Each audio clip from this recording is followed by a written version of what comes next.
మనం ఏ దేశంలో ఉన్నామో ఆ దేశంలో వర్క్ చేయాలండి. కాదు కూడదు అని చెప్పి నాలాగే ఇలా నైట్ షిఫ్ట్లో యూఎస్ వాళ్ళకి వర్క్ చేస్తే ఇలానే ఉంటుంది. ఎందుకని అంటే కనుక రేపు శ్రావణ శుక్రవారం కదా, రేపు లీవ్ ఇవ్వండి అని అడిగితే అలాంటివి ఏం కుదరవు, ఇక్కడ ఫెస్టివల్ కాదు కదా, ఇక్కడ వర్కింగే అని చెప్తున్నారు. ఇక్కడ ఫెస్టివల్స్కి లీవ్ అడిగితేనేమో ఇవ్వరు, అక్కడ ఫెస్టివల్స్కి ఏమో ఇక్కడ చేసుకోలేము.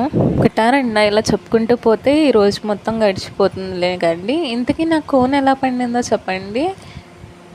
ఈ డిజైన్ నార్మల్గా వీడియోస్ చూస్తుంటే ఇక్కడ కనిపించింది, సింపుల్గా బాగుంది అని చెప్పి ట్రై చేశాను. ఎలా అనిపించిందో కమెంట్ చేయండి. ఆల్మోస్ట్ 1 అవర్లోనే చాలా బాగా పండేసింది ఈ కోన, కరాచీ కోన. ఎప్పుడైనా ఫంక్షన్స్ ఉన్నాయి తొందరగా పండాలి అని అంటే కనుక ట్రై చేయండి, చాలా బాగా పండుతుంది. ఇంతకు మంచిగా పండిన తర్వాత వర్క్ ఎందుకు చేస్తాం చెప్పండి. ఆ సిస్టమ్ కంటే నా చేతిలో ఎక్కువ చూసుకోవడం సరిపోతుంది. ఈ వీడియో నచ్చిందో అయితే లైక్ చేసేయండి.